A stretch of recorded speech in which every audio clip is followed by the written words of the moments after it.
Hey guys. Hey guys. I personally have PCOS. I've been bullied about my weight my whole entire life when it was something that was out of my control. Well, and no wonder you feel like you can finally love yourself and your body, because now you can understand your body. You're glowing now. I just feel alive. The following podcast is a Dear Media production.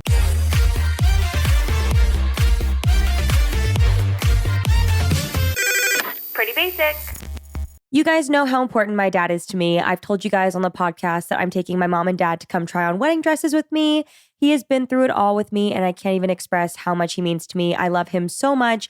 He's always just been the most supportive, most amazing, most loyal, just an amazing guy and an amazing father, and just has shown me how great a parent can be. I'm truly so grateful for him, and I love him. And I'm just so thankful to have him in my life. So Father's Day is June 16th, and I need to shop for not only my dad, but also my brother. He loves to golf. And on the Macy's website, you can shop by gift lists for examples for the grill master or the golfer. It makes gift shopping so easy. And I saw brands like Levi's, Tommy Hilfiger, Polo Ralph Lauren, and more. There's also a golf organizer rack from Hormone I saw on the website. It's basically like a metal rack designed to help you keep your stuff, your golf stuff, all organized in the garage. My dad is also very big on organizing. That's where I get my organizational skills from. So typically my dad stores his golf bag in the corner of the garage, but having a dedicated area where he can easily access his golf gear and not have to think about where his golf shoes are, I think it'd be really good for him. I think he'd love it. And since it's all about organization, I know my mom will love it too. You guys know my brother Shane. He loves clothes and he loves outdoorsy stuff. I'm thinking of getting him a new pair of polarized Ray-Ban sunglasses from Macy's since he was telling me that he recently broke his. And if you guys are on a budget this year, do not worry. On the Macy's website, you can shop by price. There's like $25 and under, $50 and under, $100 and luxe. Macy's offers the ultimate gift guide to make selecting something special for dad incredibly easy this year. Don't forget to shop early for Father's Day on Macy's.com/giftfinder. Hey guys, what is up? Welcome back to Pretty Basic. I'm your co-host, Alisha Marie. And I'm your co-host, Remi Cruz. Right before we were recording, I looked at Remi and said, Rem, how are we still doing this? This is crazy. We are 6 years, almost like officially 6 years. And like, this is our... It's our sixth season. It is our sixth season. You're really good with years, by the way. I suck. That's something I noticed about you. You're always like, oh my God, it's already been 4 years. And I'm like, 1, 2, I think I just think about it a lot though. Really? I think I'll be driving or I'll do the dishes and I'll be like just doing math in my head so that I know. But I mean, technically we started in 2018, but like we did what? 2019, 20, 21, 22, 23. Yeah, this is our sixth actual full year of doing this podcast. It's and so I crazy. Apologize. No, I get it because we always joke our first episode was so choppy and edited because we only knew how to do YouTube at the time. But it's so awesome. I feel like we've had, you know what's really cool? When we have people come up and they say they found us from our podcast.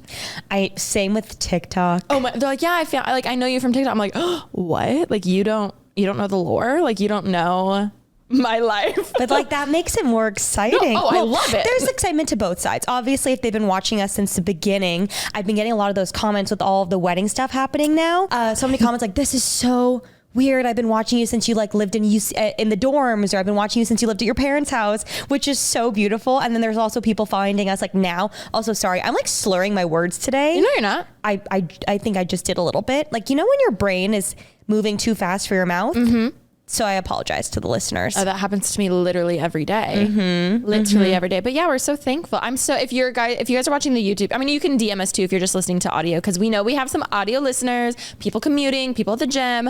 But I'm so curious when you started listening to the podcast. 6 years is a long time. Also, I mean, I'm an audio listener of podcasts. Are you a video watcher? I feel like I never was a video person, but there's certain podcasts that I prefer the video.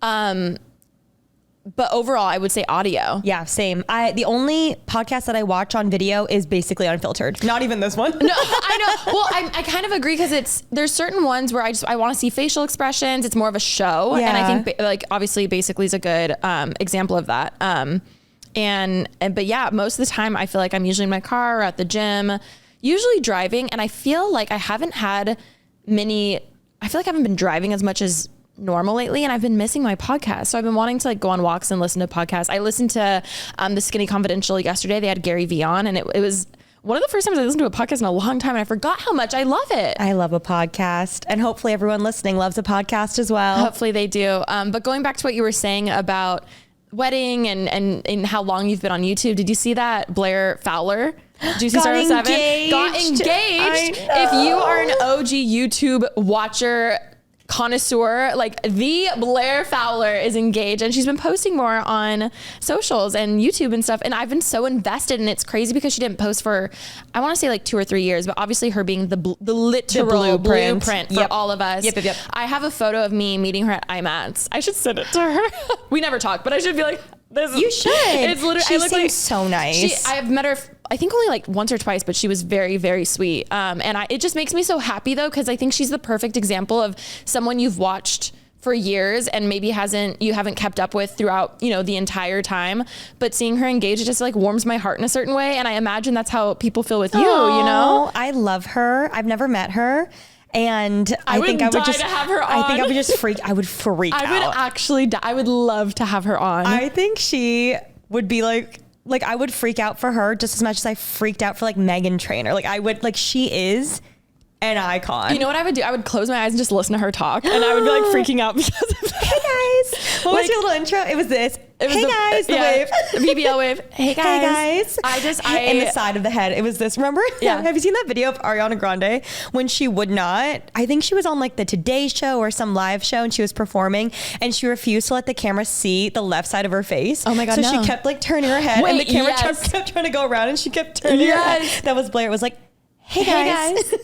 Hey guys. Oh my God. Just the chokehold. Oh my God. Who else? I loved her probably. I would say I think she was the first beauty guru that like I watched every single video. I wouldn't miss one. I talk about this a lot, and it's a perfect time because it is AAPI month, which, in case you did not know, that is Asian American Pacific Islander month. Yay! And so, it's been an amazing month to just recognize and uplift and support other Asian American Pacific Islander voices. But I remember, and I've talked about this on so many like speeches and things that I've done, but YouTube was the first place that I ever saw someone who looked like me gain notoriety. I remember specifically the first YouTuber I ever found was Purse Buzz.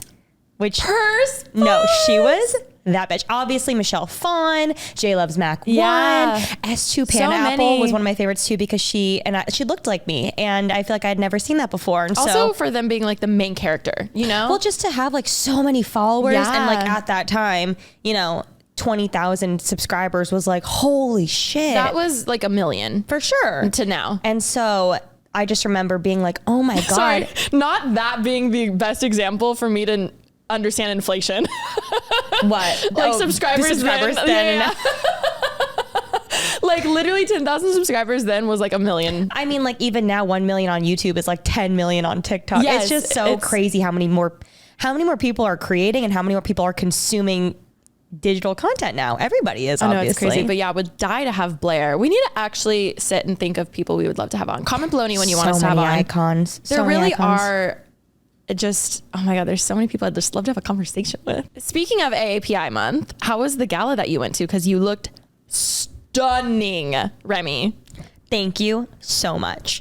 I was invited to the Gold House Gala, which I'm just going to be honest, for years is something that I've seen go on online and been like, oh my God, like, I wonder if I'll ever be invited. Like, I wonder, because it is insane. Like they get the most famous, like the people I feel like of the year who are really like big for the year show up and show out, and all these amazing Asian creators and celebrities and all these things. And it is such an honor to be invited. And this year I got invited and I was like, oh my God. And like not only invited, like rolled the carpet out for you. That's not true. Okay, that is not true. Technically they rolled out the carpet and you were one of the many, and you did go on it. And I did step on it. And you stepped on it. So they technically did roll it out for you and other people, but we just don't have to talk about the other people. Thank you so much. Actually, I do want to talk about the other people. Was there anyone that you like fangirled over, or like you're just like got a little starstruck? Literally everybody. It was an amazing event. So it's an event put on by Gold House, and again, it's just to like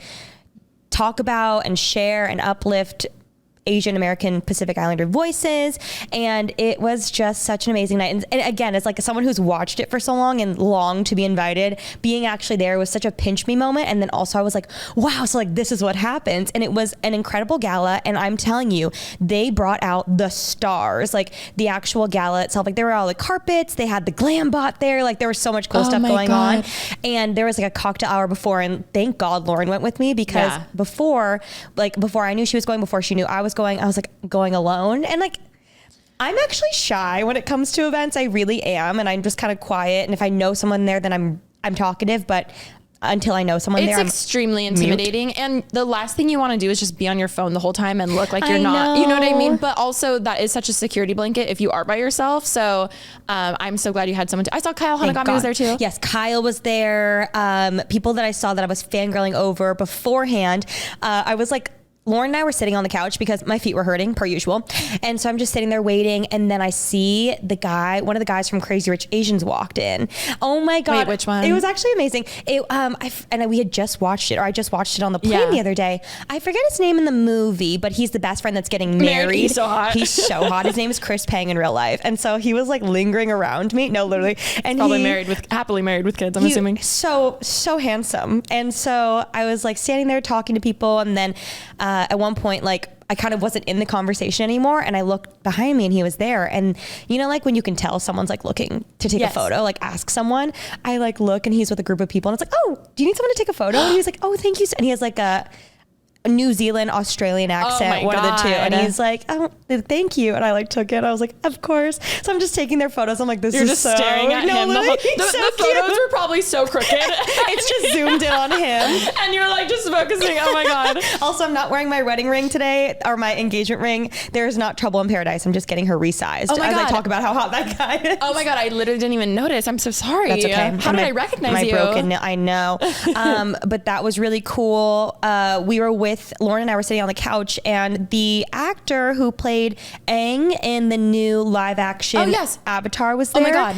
And oh my God, she like flagged it down. She's like, I just have to say, you're so talented. And that boy was media trained. He's 14. He was like, oh, thank you so much. What's your name? I like shook her hand. And then I was just like smiling because it was just, I didn't want to intrude. Yeah. And he's just like, hi, by the way, I'm Gordon. What's your name? And shook my hand. I was like, I'm Remi. He's like, thank you guys so much for watching the show. Like the support means the world. Like he was just so media trained. And he walked away and we're like, you're like, can I get that contact? And his dad was like, it was just so cute. He was adorable. So many amazing people. Michelle Yeoh went up on stage and gave a speech, and Cynthia Erivo received an award. And I didn't tell you this. They played the official, it was so funny because they were like talking about how, you know, Wicked's coming out. They got to be in it together and blah, blah, blah, blah, blah.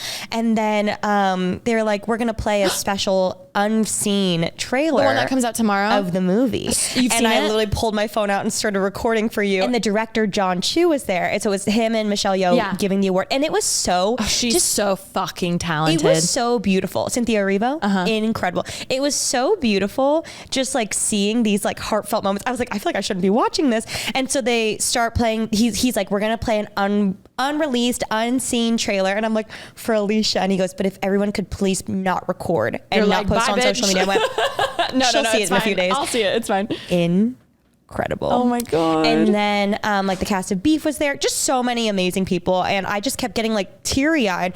Every time someone would speak, I would just like almost cry, and then I'd suck them back in because I didn't want my lashes to come off because it was just such an amazing night. And I was so honored to be invited, and just something that I feel so strongly about. Yeah. And it was just amazing and just such a great night. I love that. It was really cool. And then like they served an amazing dinner. And then the dinner was obviously, I was really excited about it because obviously cooking with Remi. It was a meal that was curated by Padma Lakshmi, and then this amazing Indian chef who has like a Michelin star restaurant in New York. God. And so it was really cool. Oh my God. And an amazing experience. Wait, I'm so happy for you. Thank you so much. And as someone who supports Asian representation. I do. We should talk about this. That was so... No, we should. Oh my God. Okay. I feel like we actually never talked about it when it came out because it was like the most disliked YouTube video ever. Oh, I forgot. Was that the last time that YouTube Rewind was a thing? That was the bitch. We went out with a bang. We did go out with a bang. Oh my God. I think we've talked about this before. I'm sure we have. In 6 years, I'm sure we have. Mm-hmm. But Do you guys remember YouTube Rewind? The last year they ever did it, it was just really funny because I actually showed a few friends recently because they had no idea. I was like, wait, have I never shown you this? Really? Yeah, Marissa was one and she was crying laughing. She was crying laughing because basically we had, I forget what we had that day, a flight or something. It was our Pretty Basic launch party. Oh! It was the launch party. Oh my God. I know. We're like, sorry, we have to go. We were asked to be in YouTube Rewind. And again, this is so funny because this was the last year they ever did it. It was the video that I think to this day is the most disliked video on YouTube. Like it became a trend to just dislike it. I'm going to look it up. You should. I think it was 2019 or 2018. 2018. That's when we launched Pretty Basic. Right. Duh. You're so, see, again, you're great with years. I'm not. And Remi and I could only go there for like a few hours. So they purposely like did this campfire scene and they're like, okay, let's get Alisha and Remi before they have to go. I can't even imagine trying to, Oh, I forgot. They took away the YouTube dislike button. Oh, so no you wonder can't they see, did. but it has 232 million views. Oh my God. That is crazy. Okay, so sorry. Yes. No. That's funny. Cause yeah, now is it even the most disliked? We'll never know. But it was at one point. It was so funny because the camera comes to us and they're like, okay, just nod like you're like approving, and they're like, yay, okay, a nod. Wait, and did you say that we had to leave early? So they like, Yeah, we had to okay. leave early. So they're like, let's get Alisha and Remi in so we can just get some close-ups of them. We don't even know what the context is, but we're all around a campfire and they're like, okay, everyone just like nod. Okay, everyone laugh. We're like, ha ha ha ha. You know, we kill our fake laughs. So we're doing all of the things, different emotions, etc. And we were there maybe 4 or 5 hours, and then we left because we had our prior engagement. And it was so funny because when the video finally comes out, you know, you're a little excited, like, oh, like, did I get airtime? Am I gonna get more than a second, a millisecond? It comes out, Will Smith opens, and I'm like, okay, where's our part? Where's our part? I forgot that was the Will Smith one. And then literally they were talking about Asian representation. Lauren's doing this beautiful speech about Asian representation, and out of all the people to pan to, they panned to me. nodding and smiling. Yes. Like, yes. Which is true. So and true. You do support it. And I it do. just was funny to watch. But we can't say we both didn't laugh at just how like cut to the white girl. Cut to the white girl nodding. And then on top of it, knowing that we didn't know what was being said made it 10 times funnier because it was just like, oh my, like you would have nodded and you do support, but it's just like, of all the clips that you could have been, that B-roll could have been cut to. We love it. It was so fun. So I showed Marissa the other day and she was like, how have I never seen this? And I was like, I feel like I just like forgot about it. But it was funny. In the group chat, we were laughing because we were like, oh my God, this is just. Now every time I say Asian representation, Alisha we both nods. just nod. Mm-hmm. Yes. Me with my short blonde hair. Yes. I think that was another shoot where they told us to bring clothes and I was like, why am I wearing this? They did. I wore like a flannel. Yeah, they were like, you're like going to be sitting camping. in a campfire. Yeah, campfire. Yeah. That was so fun. Well, what's been new, girly? Anything going on? Honestly, been chilling. I will say I had a moment with myself because, we've been having fun the past few months. We've been going out and partying a lot. We've been eating kind of whatever I want. And as much fun as I've had, I'm like, okay, Alisha, I feel like I need to treat my body a little better. So I had to talk with myself the other day and I was like, just move your body. Because this weekend I literally laid on the couch and didn't move like at all. And I was sitting there. I took a Celsius and then took a nap and I was like, you need to reevaluate your life. I was like, you need to let's use food as fuel again. Like, let's just move our body. It doesn't have to be a crazy workout. Just go on a walk. Like, not that I'm trying to lose weight. I'm just like, I just want to feel good. And right now laying on the couch, taking a Celsius and then having a nap does not feel good. Honestly, I understand what you're saying. I think you need to be gentle with yourself. I think more than anything, I'm like, that's how tired your body was. To drink 200 milligrams of caffeine and then knock out means that you were so exhausted. Yeah. So I think you need to rest. No, totally. But this is me being gentle with myself. I feel like normally my self-talk would I say normally a few years ago, because we're better now, would have been so like, oh my God, like just so negative, so nasty to myself, so bad. So now I'm like, you know what? I'm acknowledging we need to readjust, maybe go to bed earlier, maybe go on a walk. Maybe touch some grass. Maybe have a little less caffeine in the day, as I'm drinking an energy drink right now. I feel that. I very much feel that. But yeah, so I will say, I feel like everything's really good in my life, which is awesome. Oops, that's my doctor's. Oh no, it's okay. We were going over blood work. I got put on hold, so we'll call her later. Thanks for letting me take it though. Of course. I hate when you're playing phone tag with your doctor and they're like, call you back in 3 to 6 days. Yeah. Long story short, I found a new doctor who I really love. Oh my God. I even told her when I met her in person, I was just like, thank you for being so sweet and so kind and so nice. And I feel like my whole life I've been looking for a doctor who actually listens to me, and it's just been day and night, and she is amazing. Not that being said, because that makes it sound like she's not. So I got my blood work done like months ago, and we were going to go over it, but she did send it to me, and some of the levels seemed a little off, but I don't think it didn't say the extra concerning, but it was in the red. But I don't know. So we were going to go over it, but it was nice because the last time I got my blood work done, I was on that metformin thing, and it did not match with me. So this is the first time in a long time I've had new blood work, and the first time. And what I loved is she was like, let's just do everything. Like, let's just see where you're at now. So I love getting blood work. Like, I don't like the actual act of needles going in my arm, but I love being able to see the knowledge, everything that's going on. Yeah, it is. It's also nice just to like rule shit out. You know what I mean? Of like, okay, I don't have to worry about that, especially like having health anxiety. It's nice being like, oh, my levels are good, or like whatever the case is. So yeah, I was going to go over that, but yeah, wow, that goes perfectly. Needless to say, I'm like, okay, I'm ready to like move my body a little bit more. And just feel good, you know? For sure. And drink water. I haven't been drinking water. It's so bad. It's so bad. I've been trying to be on a little health kick as well, just in conjunction with all my hormone stuff, which actually this like leads perfectly into today's episode, which we've been wanting to do this for a while now. And let me just start off by saying I am not a doctor. Alisha and I, although we might look it, are not doctors. We are college dropouts, so please take everything that we say with a grain of salt. I'm just speaking solely from my own personal experience, but I know a lot of the listeners listening have asked for this and have a lot of questions regarding PCOS and just hormonal issues and hormonal imbalances and things. So we thought we'd do a little Q&A for you guys today. Yeah, we put it on the Instagram. So if you want your questions answered, follow the Instagram. But I am excited because we did touch on it on a recent episode, and I know you were kind of confused, like, well, I'm down to talk about it, but I don't really know what way to talk about it. Exactly. Like, I don't know what people want to know. So well, I had mentioned ask the masses. Ask them. Well, and I even said, I was like, it doesn't have to be about like, this is what I've necessarily done, you should follow it. It can also be like, this is what drew me to find a specialist, or like, I feel like there's a lot of people who probably want to find a specialist, but when it's like, are they able to, like, there's just a lot of unknown versus just medicine, or like, you know? For sure. And also depending where people live, there are different resources, and just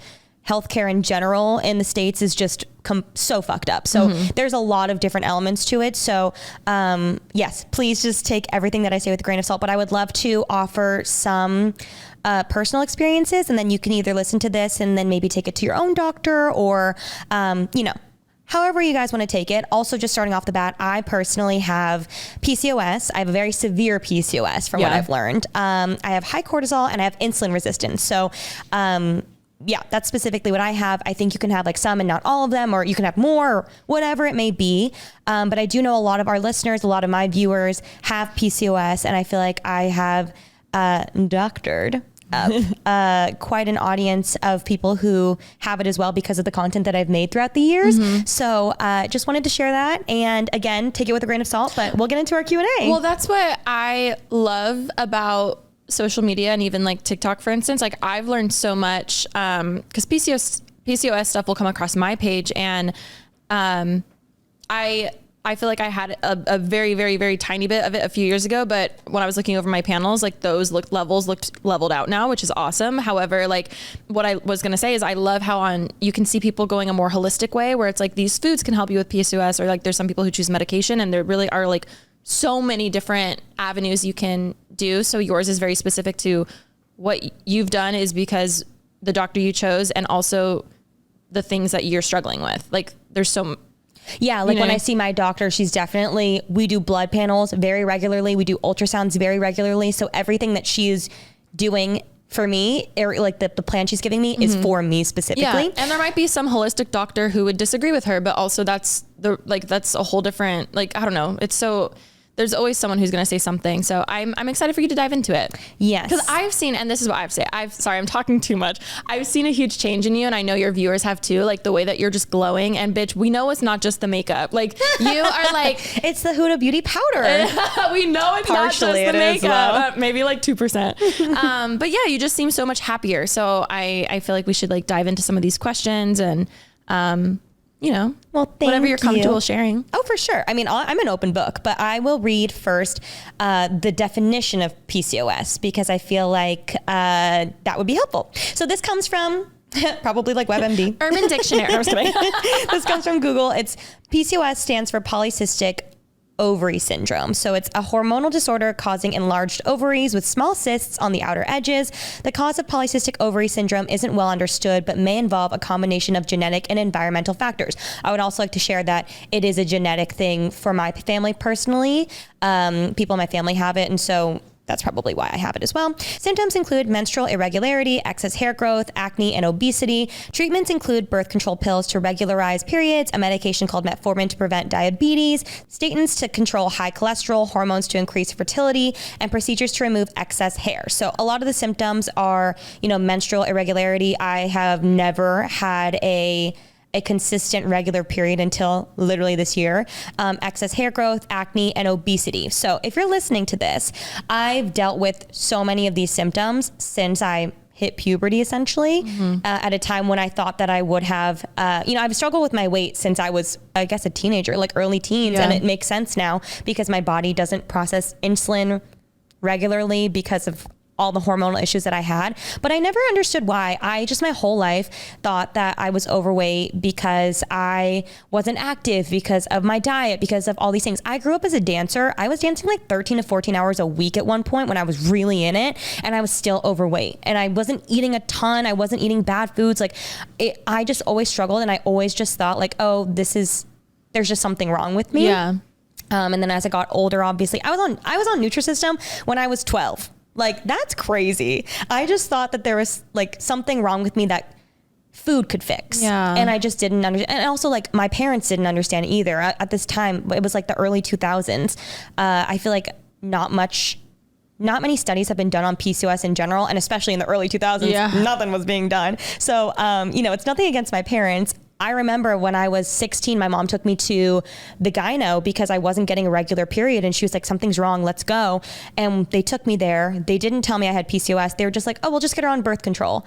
And my mom was like, I don't want her to get on birth control now if she doesn't necessarily need it. I don't want to pump her body full of these hormones if she doesn't need it. If she's not sexually active, if it's not necessary. And the doctor was like, she doesn't need to, but she can. So my mom took that as like, okay, well then if she doesn't need to, I don't want to yet for her, because also birth control can sometimes lead to other issues. And also, sorry, at that time, at 16, it's usually you with your, it's like that time where you're like, okay, mom, I don't need you in my appointments. But then the doctor's like, your mom can leave. Are you actually sexually active? You know what I mean? So I think that did happen actually. Oh yeah, that always happens around that age. So I feel like that was probably sex for a long time after that too. You're like, don't worry, girl. Yeah, I was like, don't worry. But I just went without knowing for so long of my life. And the way that I found out was also just like a very traumatic experience, because I was getting my Nexplanon out. I got my Nexplanon in because all my friends had Nexplanon. And I was like, this is amazing. Like, wow, you don't have to think about taking a pill every day. You can just get it. For birth control. Yes, for birth control. When I was 23, I think I got it put in. And it's like a little implant that goes into your arm. And as soon as I got it, I dealt with the worst cystic acne of my life. I had all these side effects. I was like, what is going on? I'm not sure. And so if I can give anybody advice just to start out, do as much research as you can and talk to your doctors and try to find doctors that will listen to you, which I know is easier said than done. But I went into the doctor and I was like, I want Nexplanon. And they were like, okay. And they put it in. Yeah. And little did I know, maybe 2 years later or so, I went to get it taken out. And in the same time that they took it out of me, which they had so many problems taking it out and blah, blah, blah, blah, blah, I had all these horrible side effects. They took it out. I had this gyno that was a man. And let me just say, I have a problem with men who choose to become gynecologists because it was already an uncomfortable situation. And not that I have a problem, but it just made me feel a little less comfortable. And he had no bedside manner. He like takes it out. Or when I got it taken out, or I forget exactly because this was years ago, but basically he was like, why'd you get this one? And I was like, because my friends had it and I was like told that it's a really easy option. He goes, this was the worst one you could have gotten for PCOS, and then like left the room. You're like, well, did you put it in? Well, side note, I was just like, what is PCOS? Like, that's how I found out that I had PCOS. Wait, really? That's how I found out in that same, and I was like, well, first of all, okay, thank you telling me 3 years later. Second of all, what is PCOS? And so I did all this research and found out like, oh my God, this is why I've had so many problems my whole life with my weight. Why I've been bullied about my weight my whole entire fucking life when it was something that was out of my control. And then, I'm sorry. No, it's okay. I'm like, I'm so glad that I have answers now. And that's why I'm so vocal, because I know so many people they've just accepted like have the same experience with me, as I did, who have struggled with their weight, who have done everything that they can, who get bullied online or in person or by your parents' friends or things growing up, where you're just like, I can't control it. And so that's like, why I'm very vocal, because I hope that someone listening is like, wait, maybe I have it, and then they get looked at and they find out that they do, and hopefully you can be provided the resources to fix it or help with it, because it also provides so many other problems down the line, fertility issues, which is a big reason why I finally last year was like, I want to figure this out. Well, even you at 24, in your head, kids are so far in the future, like you don't care about that much. But obviously last year, like, wait, this is something I actually need to figure out, for sure. And I think, this is just so much. I want to give a lot of context to everything. I struggled with my weight my whole life. When I was, how old was I? Maybe like in 2017, which was I was 22. I finally decided like I was sick of the weight that I was at. I was sick of feeling lethargic all the time. And I was like, I didn't know I had PCOS yet. So I was like, oh my God, I must be just tired all the time. And I'm tired of being unproductive and all these things because I'm overweight. So I'm going to lose weight. Well, how do people lose weight? I've seen this online or like, online or growing up, the diet industry in versus calories out. Cut the food and work out as much as I possibly can. And then I spiraled into an eating disorder, and I spiraled into just a really unhealthy relationship with food and working out. I was working out so many times a week, and I was not eating enough for sure to sustain as much as I was working out. And then I lost a significant amount of weight really, really fast, but I was still so tired all the time. And I at one point I plateaued and I could not lose any more weight. So I was like, well, what's going on? I'll just work out more and eat even less. And so I just had this horrible experience online for everyone to watch, but I thought I was doing it right because that's what people said. And again, I didn't know I had PCOS. I will say though, you did lose from the outside, because we weren't even close friends then. It did seem like a reasonable amount of time. It was like 6 months of like eating, you know what I mean? You did like 3 months and then 6 months. So it wasn't like it was like concerningly like, holy shit, overnight you lost a lot. You know what I mean? Yeah. I think I lost like 40 pounds in like three to 4 months, I think, that's a lot of weight to lose.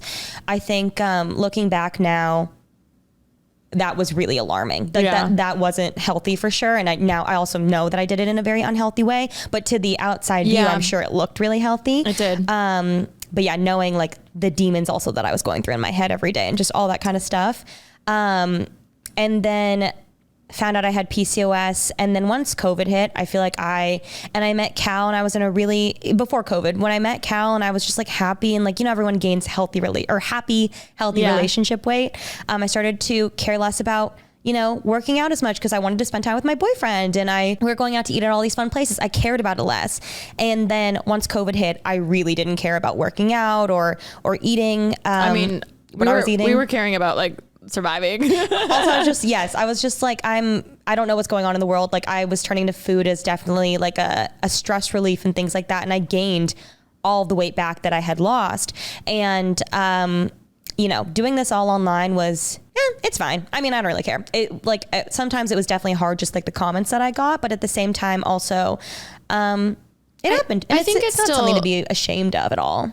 No, but I think no matter what, it's extremely hard. You were just numb to it because you dealt with it your whole life. Yeah. Because like if some of the comments, I guarantee I couldn't have handled. Do you know what I mean? I think you just have thick skin in that area. So you're like, yeah, I'm used to this already. I think when you grow up and again, being like 12, 13 years old and getting so many comments about, especially growing up in the dance world and dance competitions, I struggled so much because I I was around obviously so many people who were naturally thin and also just like didn't have any hormone issues. And then I was always like the big girl in the dance, on the dance team. I was always like the bigger girl at the dance competitions. I remember just like growing up in that environment and getting like bullied by my coaches who were like a full-grown adult women in their 40s bullying a teenager, which is like so even just knowing makes me mad. Conversations are being had about you for you know, sure. like that alone, or like it's someone's birthday party and you're like, I know if I eat this cake, people are gonna look at me weird. Like shit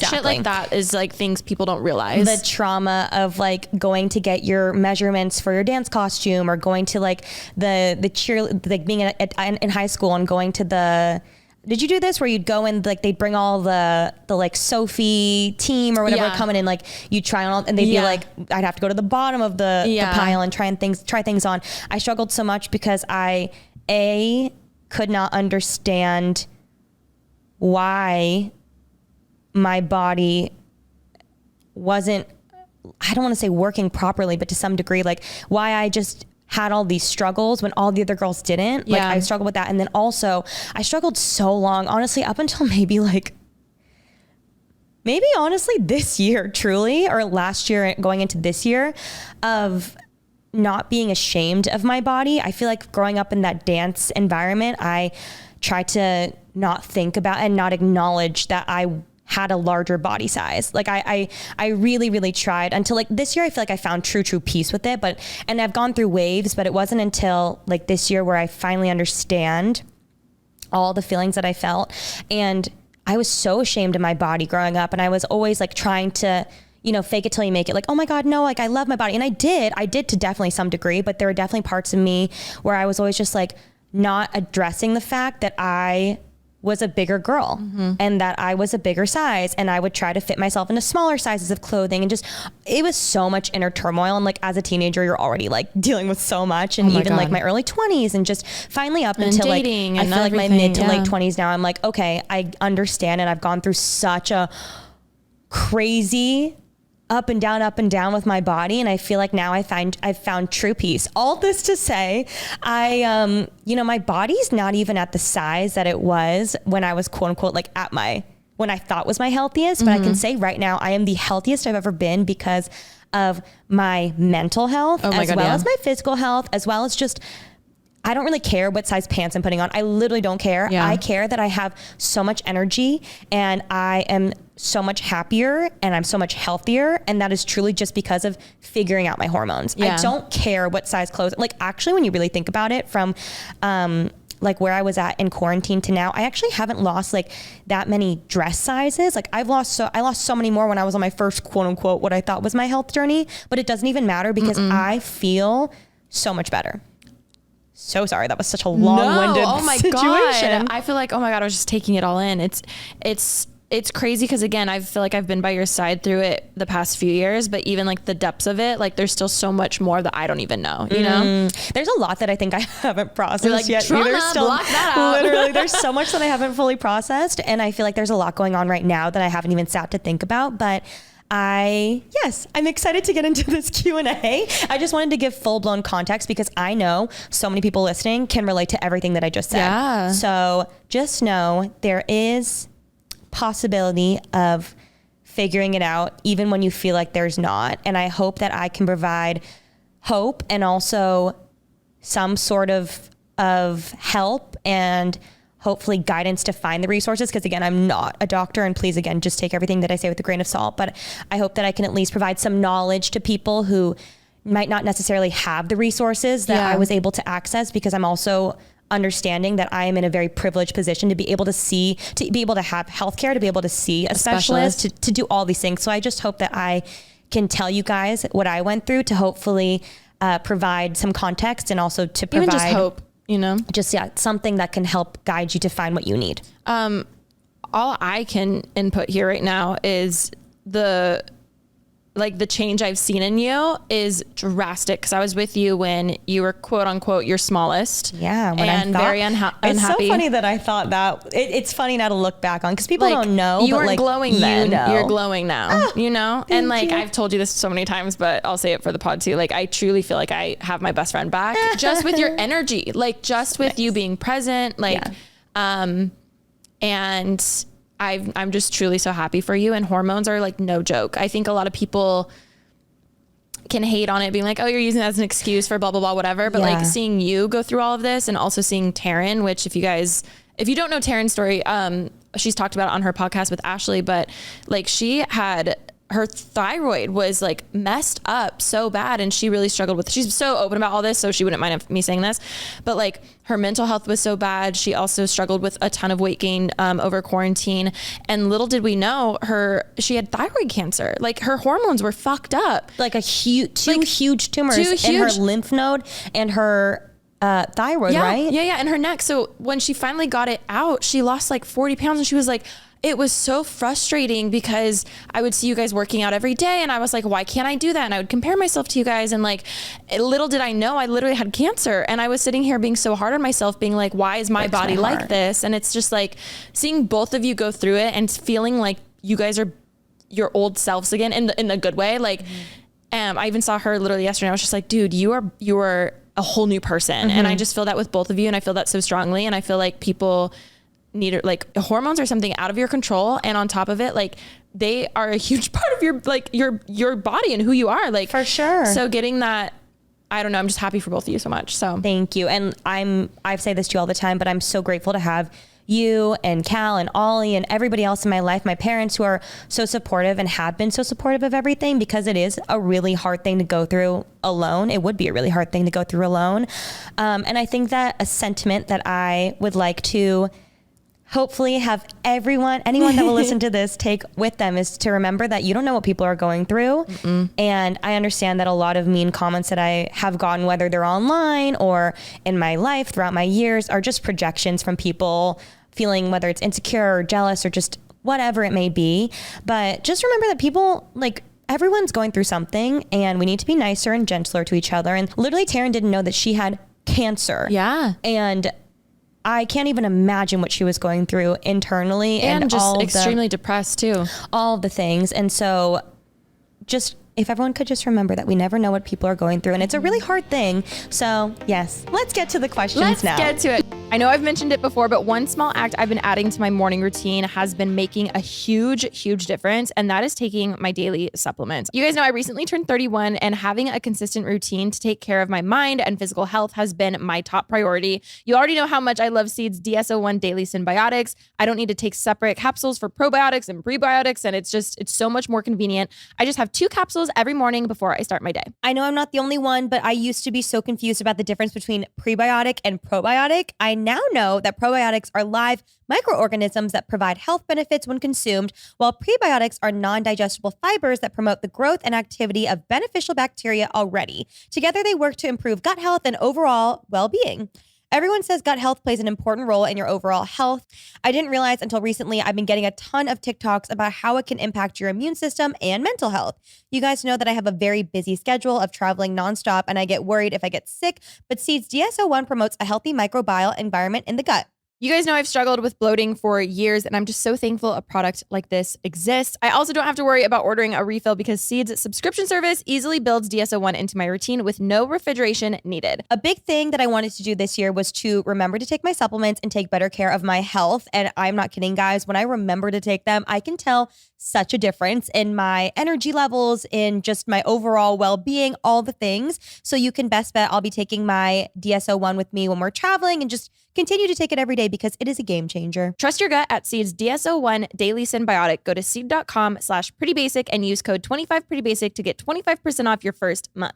That's 25% off your first month of Seed's DS-01 Daily Synbiotic at seed.com/prettybasic. Code 25prettybasic. Do you want to alternate, or do you want to read them all? You can do you want to read them? Yeah, I can read them. Okay, I'm going to put 2 questions together. The first one is, what kind of doctor did you see and how did you find them? And then going with that, to confirm your diagnosis, did you get an ultrasound or was it blood work?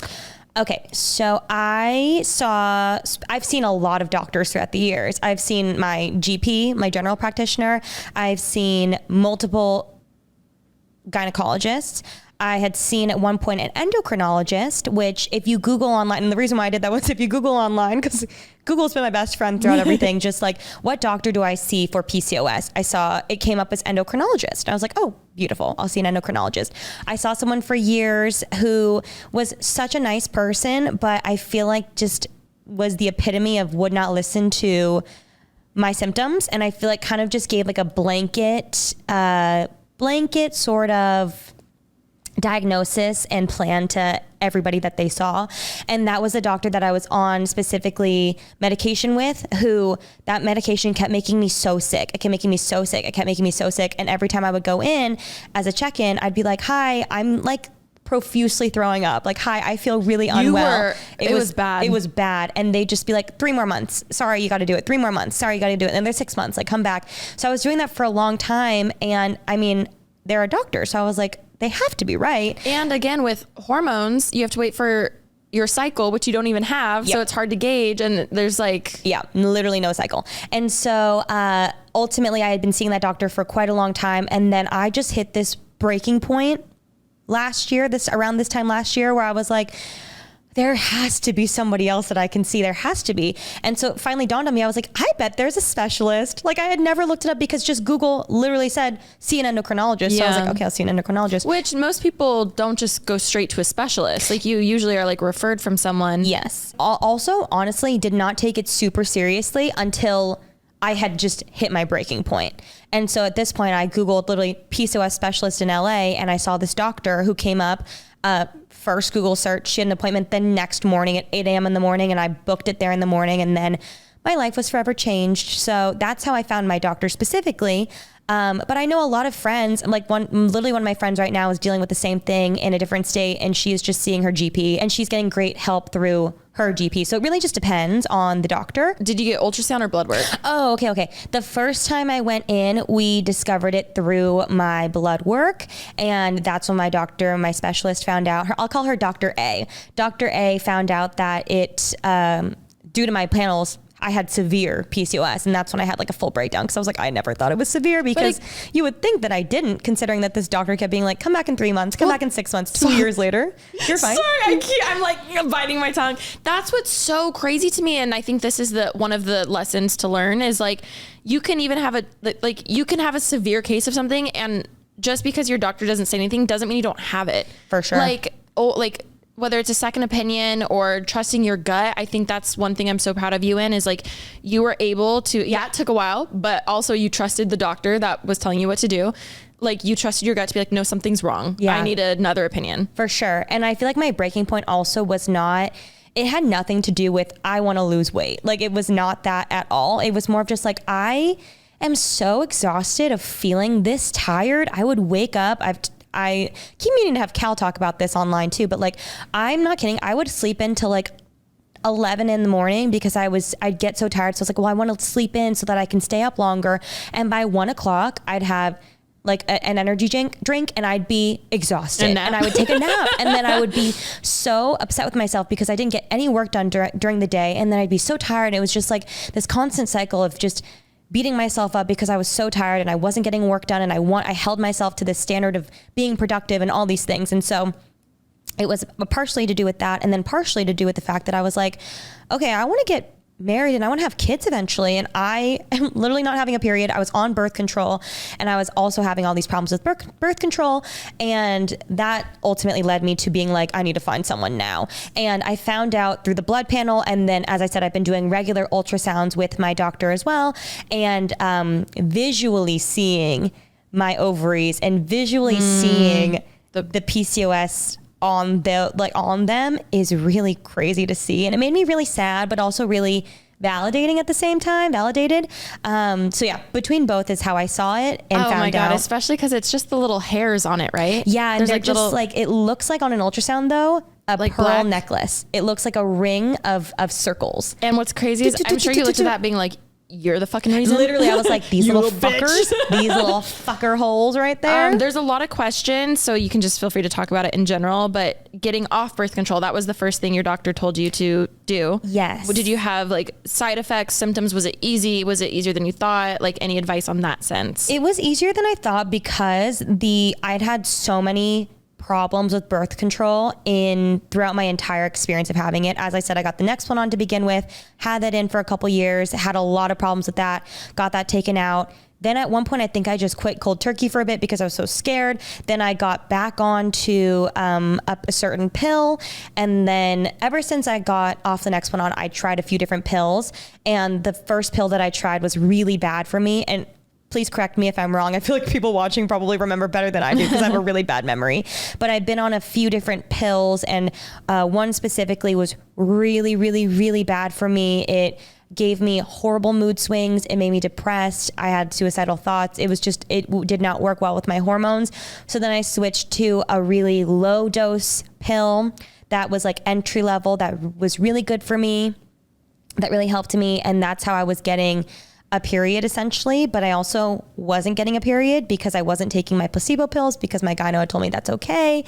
Again, consult with your own physician, please. But at least my body was like, taking in the hormones, and I was taking birth control, and like a lot of people said that I should do that. That endocrinologist put me back on birth control, and I got onto that along with the pills that was making me sick. And then ultimately I saw this specialist, and she was like, what medication are you on?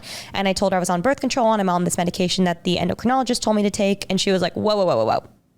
You're going to stop the birth control. I had like 3 weeks left of that pack that I had just started, or 2 weeks. And so she was like, you're going to finish this one out.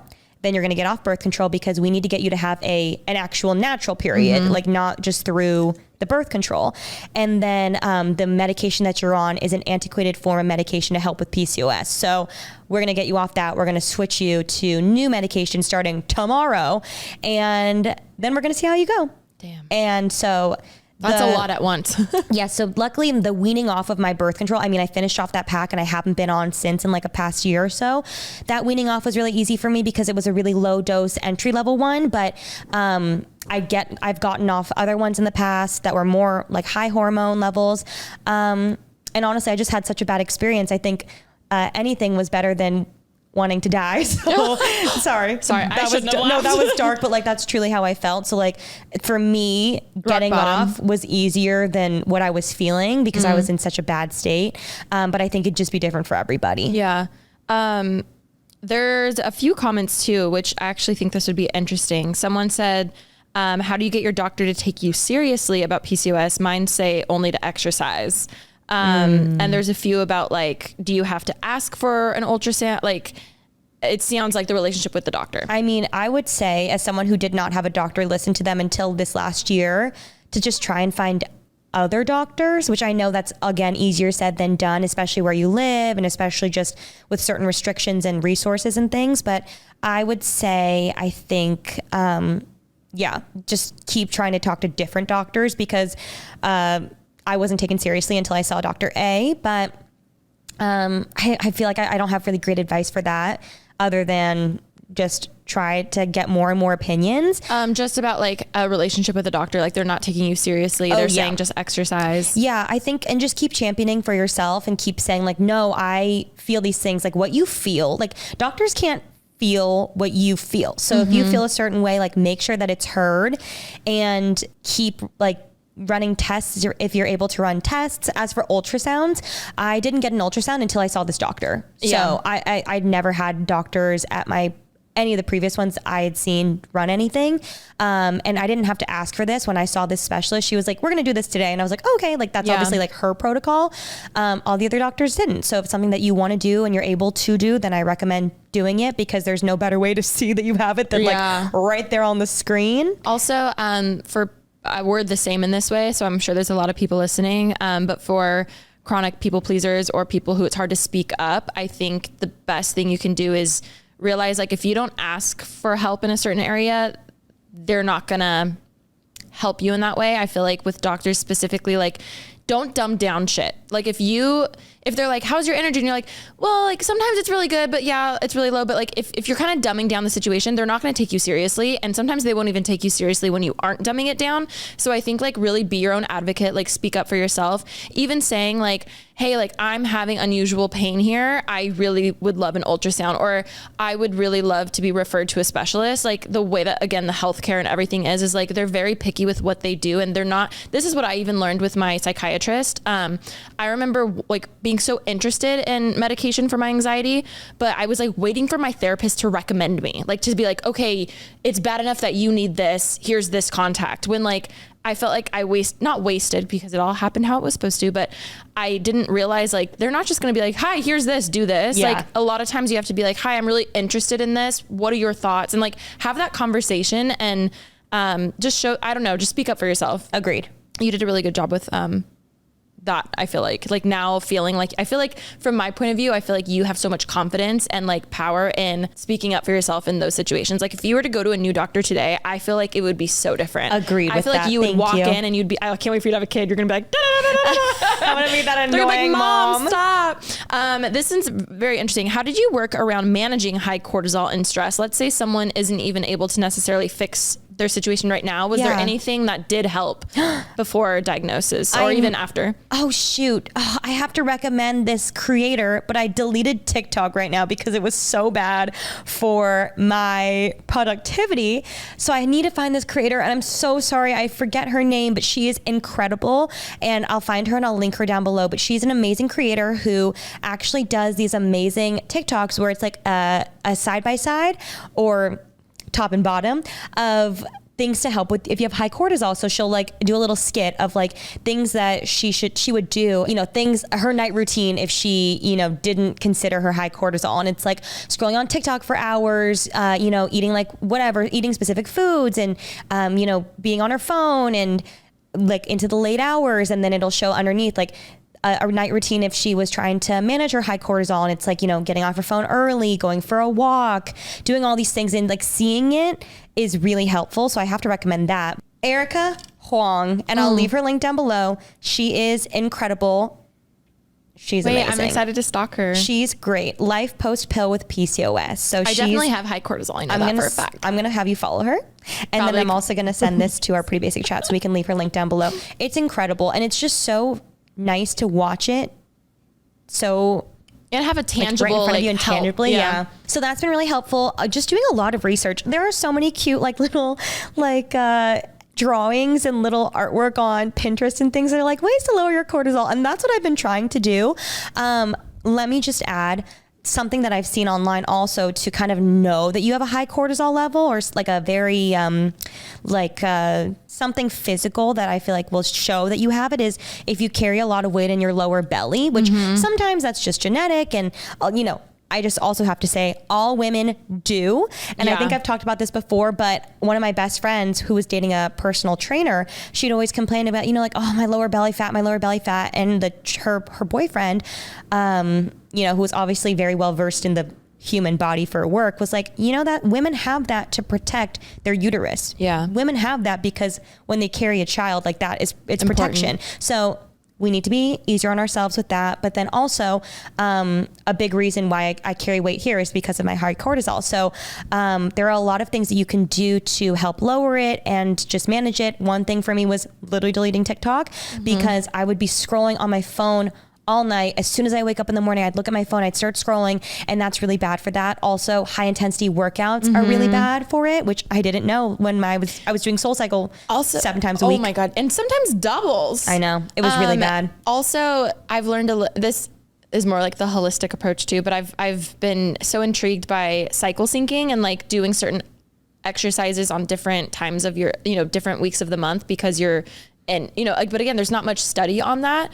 And it says like this, you know, 1 week's really good for a HIIT, but if you're on your period, like literally just stretch, like that's the best thing you can do for your body. And I feel like, I think that truly is something in the next 5-10 years, it's going to be way more normal to realize like cycle syncing is really important. I feel like I love people talking about like, I'm in my luteal phase or I'm in this phase. I just always forget it. I'm like, which one am I in? I honestly, like, same here. And for having a period for the first time ever is really fun also because I have like my period tracker now. Like I've always wanted these things. I've always wanted to know. I love it. And so I'm trying to become more, I think the biggest thing I could say also is just try to be intuitive. Like, how is your body feeling? I've been doing a lot of Pilates, which has been so nice. And I have to be honest, sometimes I leave being like, I don't even know if that was like a good workout because it felt quote unquote easy, but knowing that it's better for my body to do that than, cause you know, like you leave like a Barry's boot camp or a run or like a weightlifting class or like a CrossFit something and you're like, that was a great workout. Sometimes you're like, it overstresses your body, especially if you have high cortisol. So trying to remember that even though, you know, something like Pilates or a stretching or a yoga might not feel like, oh, I just did like the craziest workout of my life, your body actually will thank you for it more later. So I try to remember that. I need to do Pilates with you. I love it. Like I've been really enjoying it. I feel myself getting so much stronger. How long did it take for you to get your period back? Oh, honestly, I think I got it back the next month after I started. I started in June with all of my whole medication plan and everything. And then I believe July was the first time I got my period. And then I remember got it July and being like, okay, this might be a fluke. Got it August. I was like, wait, this is really weird. And then got it September and being like, oh wow, like, okay, I have at the 3 month mark. I was like, I have a regular period. I remember you texting us being like, I got my period. I know it sounds weird, but I was just like, this is for something I wanted my whole life. That's such a not even small win. That's a huge win. Like that honestly really is. Next question. What supplements are you taking to treat it? By the way, I love you, queen. It's insane medication wise. Yeah. No medication, which is a problem that I have with the whole medical industry as it is. I mean, technically, and I've talked about this openly, and I definitely, and I've said before, was like nervous to open up because I wasn't sure what the like response was going to be. And I was worried because so many celebrities had started to abuse semaglutide or GLP-1s or tirzepatide or any of these medications that are made for people with diabetes and insulin problems like insulin resistance. You know, they had abused it and made it hard for people to get and also inaccessible and also just, that's one problem. That's why I was scared to open up about it. And then also so many companies don't even cover it for people with diabetes. That's why I didn't realize they didn't cover it for you. Cause I feel like you are not only a good candidate, you are the ultimate candidate who should have that. Agreed. Well, even people with diabetes literally have trouble getting it. No, like, that's crazy. Have trouble getting it because have trouble accessing it because of so many people trying to get it when they don't need it. Oh, when I talked about it, I was really nervous and the response was so nice. And I've been so lucky that people were so understanding. And I remember when I made the video talking about how I had been on the medication for 3 months because it had actually been working for me and I was really excited and all these things. I remember I sat down and I filmed it for it was 30 minutes cut down. And I remember showing it to Cal and 7 minutes in, he goes, Rem, this is so boring. But he meant it in the nicest way. He's like, I mean it in the nice way, but he was like, you are sitting here talking about it like you're guilty of something. Yeah, he's like you're defending. He's like, you're not guilty of it. You're not. You had a real you have insulin resistance. Literally, this medication is made for you. You had a real doctor actually prescribe it for you. If it was any other medication, you wouldn't be making a 30-minute video. Exactly. And that's what it comes down to. He was like, cut it down. You have nothing to defend yourself about because you're on this medication because you actually need it. And if people are going to say you're using that as an excuse, like that's a them problem. Also, please feel free to email my doctor. Like truly, like she can give you a way better. Our next guest. All the time, I'm always like, you need to come on the podcast. She's amazing. And I'm like, she could give you a way better explanation than I can truly. Yeah. But every time I see her, she's like, your body literally registers insulin like a diabetic. I was literally on the borderline, so close to being pre-diabetic as someone with high cortisol and all these things already has. So my experience was incredible and has been incredible because my body, we know so many people who have been on it who have had like severe nausea and throwing up and all these problems because their body literally doesn't need it. They don't need it. I've literally never had a problem. The only time I ever felt nauseous was one single time when for the first time ever, I went up a dose after being on it I think I was on it for like a month and then I went up a dose and a dosage. And that's when I felt sick for the first time ever since then. That was literally June of last year. I've been so fine. And prime example, like every body is literally different. Maybe someone who does need it does get nauseous, and that's fine. But that's true too. But we have been able to witness, I feel like I've seen your journey and other people who don't need it. And it is very different. For sure. It is very different. You can tell your body needs it.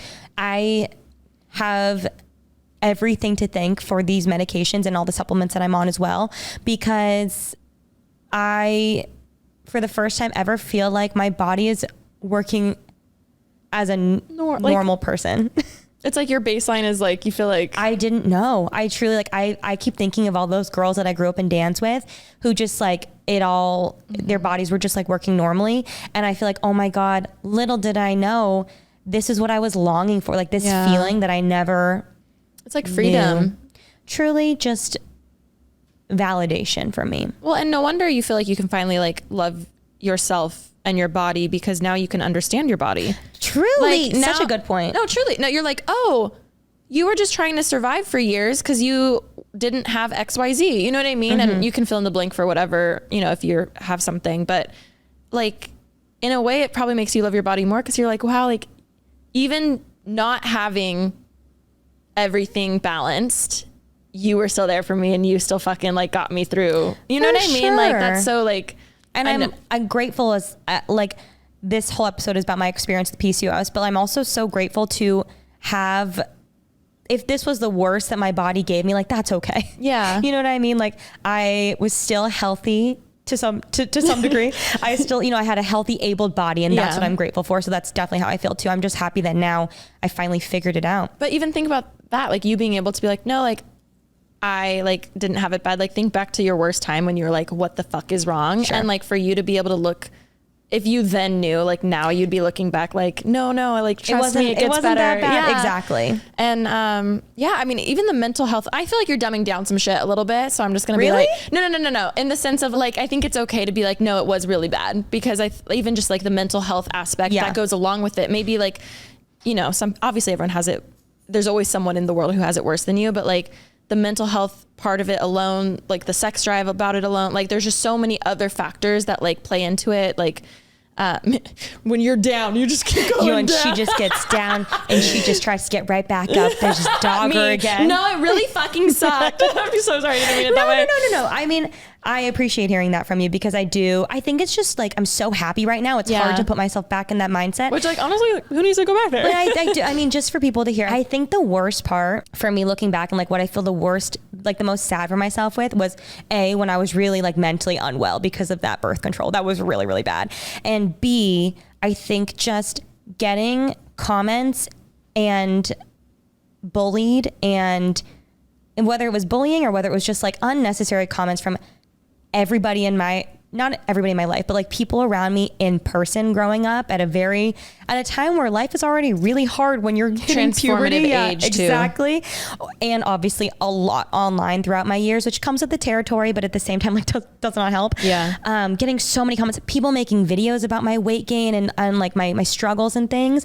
Them blaming your like roasting like what you're eating as if that is, oh my God, I get pissed. I think of that one girl. I know all that stuff. I'm just like, bitch. I'm not mad. I'm just like, I feel badly for myself because I didn't know what was wrong. And I just remember feeling so helpless and feeling so judged over something that I had no control over. Yeah. That's what it was. Damn. I really like this question. I know we're going long, but I love it. What was the best advice on PCOS that you've ever received? Ooh, that is a great question. It can be a few things too. It doesn't have to be like the top one. I think something that really helped my relationship with food and my relationship with working out and just my relationship with myself was just learning about high cortisol and learning, like I said, about the workout thing, because I have been so hard on myself, and it goes against everything that we've heard in diet culture since we were young, and we grew up in the early 2000s. Like we were meant for failure. we really were. Oh my God. there was like that trend of the Taylor Swift, like you never did in the silent winter. It's like the like with the workout and the like it's P90X so and like all the P90X. I was doing that in high school. I forgot about that. Like it's just it's I'm very thankful that people can look up to you. Oh, thank you. Because like you didn't have you. Like if you had you then, you know, for sure. Oh my God. That would have been really helpful for sure. Well, thank you. Like growing up in the era of 90s supermodels and P90X heroin and Nutrisystem. Like, hello, what the fuck? I feel very lucky that I never grew up in with the mindset of like seeing those models and being like, I want to look like them. Like I never was a girl that like ripped off the pages and put them on my wall and was like, this is what I want, and like struggled in that way. And I'm very grateful because that is a whole other beast within itself. And I never was like comparative growing up in dance. I remember just being like, oh, like, why doesn't my body do that? Versus being like, I want to be them. But I know that's not the majority. Yeah. And so that's a whole other struggle that I know a lot of people feel. And so again, we just all need to be gentle on ourselves. But learning about my body specifically, if I can give any advice to anybody, it's like, do a blood panel, figure out specifically like where your levels lie, and then you can work with your doctor or just do a lot of internet research, because that's where I've done a lot of, like I've gotten most of my research from just online and a lot of my knowledge, and being able to apply that to your own personal symptoms and levels, because every single person is different. I remember the first time I saw my doctor, she was like, I see 20 patients a day and every single person is different on the spectrum, and every single person needs a different routine and a different like supplement level and a different whatever. So I think that was really helpful for me. I think also that's why you can find so many different health, wellness, diet, fitness things online, because there are so many different ways to go about it.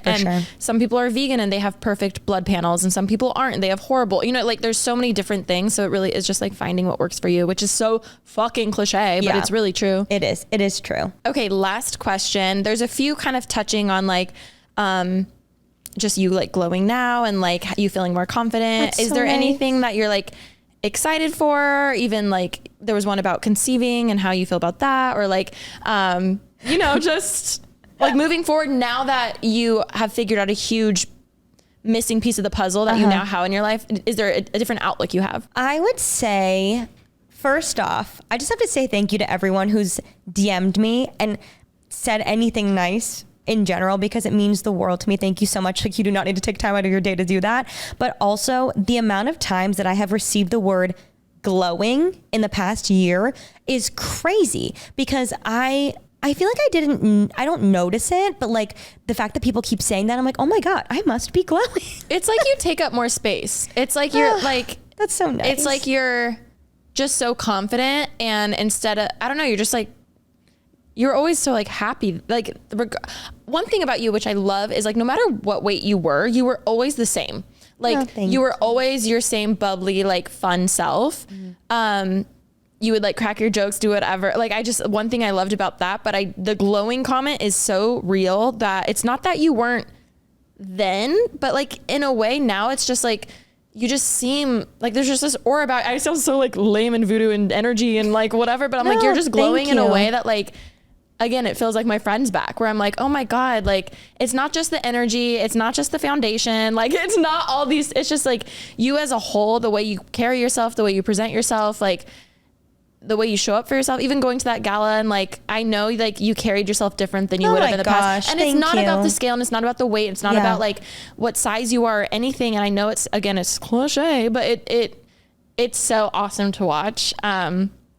So I have to say that. I love you. I didn't know how to end it, so I have to say that. Just take that one. No, thank you so much. I don't know if anybody else can relate to me as someone who has fluctuated their weight significantly in their life. With weight gain with me specifically, I don't notice it when I look in the mirror as much as I just notice how I feel. Like that's just always how I feel like I've dealt with it. When I was definitely in my eating disorder phase, I was really aware, and every mirror I saw, I'd look at myself in the mirror. And actually, to be honest, I was really nervous to start this journey again, because I slipped into such an unhealthy relationship with myself, with food, with working out, with every part of me. I became so self-obsessed and so superficial, and I just didn't want to get back to that place again. I was like, well, if losing weight means that, like, I don't want to go through that again. I was just, again, exhausted of how I felt so tired all the time. And I have to say, like, I literally don't notice if a mirror's around anymore. Like, I don't care. I don't even think about how I'm looking. I just know how I feel. Yeah. And it's such a different level of health than I felt before.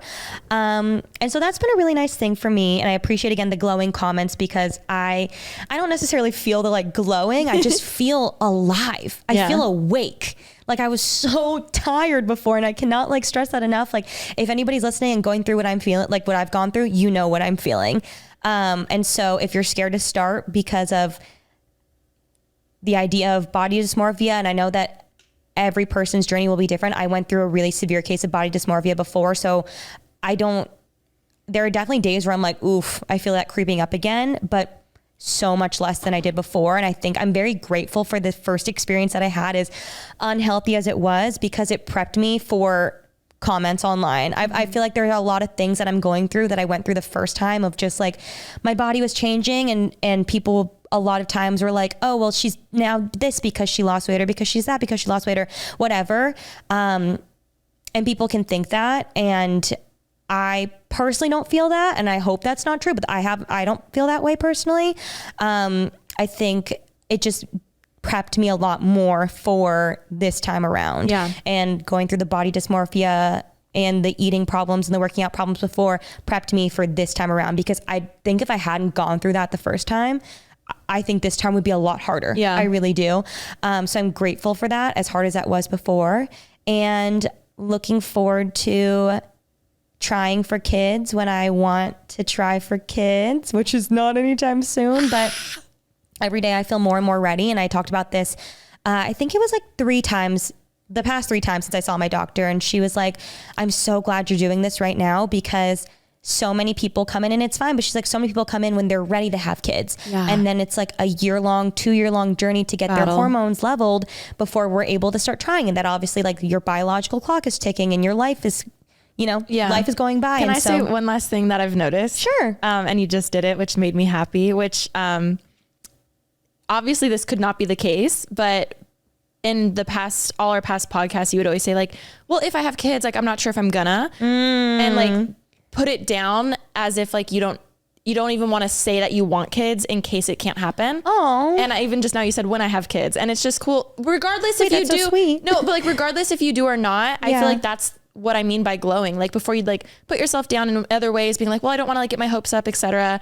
And even if you don't, I know you'll be fine, and you'll figure it out, whether you adopt or not, or if you just don't, but you'll be okay. Mm-hmm. Where before you'd always like be like, well, some people like don't want kids, or da-da-da. And it's just really cool seeing like, wow, I didn't even know I said that. You just did it, which is, I was like, oh my God, like full circle. Before I distinctly remember you'd always like kind of, but prime example of like having excitement for the future, whether that's the case or not, Agreed. I remember when I was really going through it, I remember I would think about how I want kids, but I wasn't sure if I would be able to have kids. And I remember I'd always think to myself, like, I should really start saving now for IVF, because I'm going to need to do IVF. And IVF is a beautiful thing, and such a miracle that it exists, and that so many people can have children through that.